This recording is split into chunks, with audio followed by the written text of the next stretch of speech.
Grenade 2 টাইপের একটি বস্তু পাওয়া গিয়েছে এবং ওনারা আমাদেরকে ইনফরমেশন জানানোর পরে আমরা সাথে সাথে আমাদের 17 ডিভিশন হেডকোয়ার্টারে জানিয়েছি চ্যানেল ওয়াইজ। প্রত্যেকটি বিষয় যেভাবে বলছি সবাই একটু কাইন্ডলি একটু ফলো করেন। কথা বুঝতে পারছেন সবাই? ভিতরে যাদের গরু বা কোনো কিছু আছে কাইন্ডলি এখনো রিকোয়েস্ট করছি সবাইকে, আপনারা এগুলো আপনাদের নিজ নিজ নিরাপত্তায় সবাই এগুলোকে যার যার এলাকায় নিয়ে চলে যান এখনই।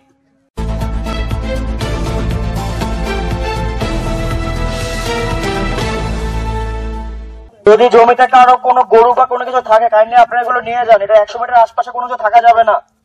আর যখন এটা আপনাদের ব্লাস্ট করা হবে কাইন্ডলি আপনাদের সবার কাছে রিকোয়েস্ট থাকবে সবাই মাথা ডাউন করে ফেলবেন, কারণ এটা ব্রিটিশ পিরিয়ডের একটা গ্রেনেড। এটা স্প্লিন্টারটা 100 মিটার বেশি পর্যন্ত ছিটে আসতে পারে, তো যে কোনো সময় যে কেউ আহত হতে পারেন। আমার কথা সবাই বুঝতে পারতেছেন? আপনাদের নিরাপত্তার জন্য বলা হচ্ছে কাইন্ডলি সবাই একটু আমাদের প্রত্যেকটি বিষয় যেভাবে বলছি সবাই একটু কাইন্ডলি একটু ফলো করেন। কথা বুঝতে পারছেন সবাই?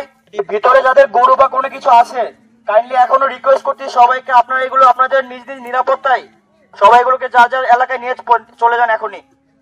আমি সকালে জানতে পারি যে এই জায়গায় একটি গ্রেনেড সদৃশ বস্তু পাওয়া যায়। আর্মি ইউনিটকে অবগত করা হয়েছিল।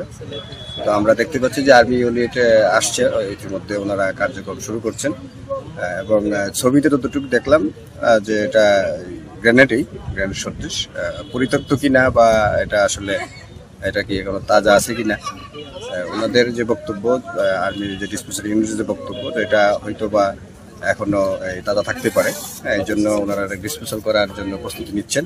তো আমরা প্রত্যাশা করব যেন কোনো ক্ষয়ক্ষতি না হয়, কোনো ধরনের মানুষ যানবাহনের ক্ষতি ছাড়া যেন এটা ডিসপোজাল করতে পারে।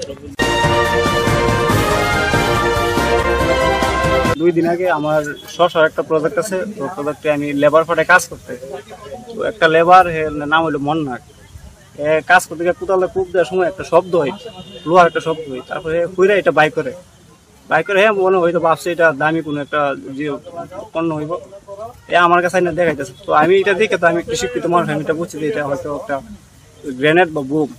তারপর এটা আমি আর আমার এক বন্ধু নুরুদ্দিন দুজনে ওসি স্যারের সাথে যোগাযোগ করে তারা জানায় আমরা হেফাজত এটা নিরাপদ জায়গায় মাটির নিচে পুঁতে রাখি। বিশ্বম্ভরপুর থানা থেকে আমাদেরকে একটি সংবাদ পাঠিয়েছিল যে এখানে একটি গ্রেনেড 2 টাইপের একটি বস্তু পাওয়া গিয়েছে এবং ওনারা আমাদেরকে ইনফরমেশন জানানোর পরে আমরা সাথে সাথে আমাদের 17 ডিভিশন হেডকোয়ার্টারে জানিয়েছি চ্যানেল ওয়াইজ, এবং সেখান থেকে আমাদেরকে যেভাবে ইনস্ট্রাকশন ফলো করতে বলা হয়েছে আমরা সেভাবে ইনস্ট্রাকশন ফলো করেছি। এবং বিশ্বম্ভরপুর থানা থেকে আমাদেরকে একটু রিকোয়েস্ট করা হয়েছিল চিঠির মাধ্যমে যাতে এটা আমরা খুব দ্রুত ডিসপোজ করে দিই, এবং সেই অনুযায়ী আমরা বিশ্বম্ভরপুর থানার সাথে প্রয়োজনীয় ব্যবস্থা গ্রহণ করার জন্য ওনাদেরকে কিছু ইনস্ট্রাকশন দিই এবং ওনারা সেই ওনাদের দায়িত্বগুলো ঠিকভাবে পালন করেছে। এবং এটা গতকালকেই করার কথা ছিল, কিন্তু ওয়েদার এবং সন্ধ্যা হয়ে যাওয়ার কারণে আমরা এটা পরবর্তী দিন মানে আজকে করার সিদ্ধান্ত নিই। তো এবং আপনারা অলরেডি দেখতে পেরেছেন যে গ্রেনেডটি অলরেডি প্রাইম করা ছিল। তো এটা যারা এর আগে এটা হাতে নিয়েছে বা নেওয়ার চেষ্টা করেছে, এটা যে কোনো সময় একটা দুর্ঘটনা ঘটতে পারত, তো এখানে যে কারো প্রাণ যেতে পারত। তো এটার জন্য এলাকাবাসীকেও অসংখ্য ধন্যবাদ এবং বিশ্বম্ভরপুর থানাকেও অসংখ্য ধন্যবাদ। তারা আমাদের সাথে যথাসময়ে যোগাযোগ করেছে এবং আমরা এটি অলরেডি বিস্ফোরণ করতে সক্ষম হয়েছি। আশা করি এখন আর কোনো বিপদ সংকেতের মধ্যে এলাকা নেই।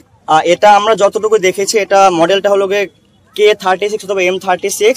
এটি হলো আপনার ওয়ার্ল্ড ওয়ার 1 এর পর থেকে 1972 ব্রিটিশ আর্মিতে এটা ইস্যু করা হতো, বাট 1972 এর পর থেকে এটার কোনো ইস্যু করা হয় নাই।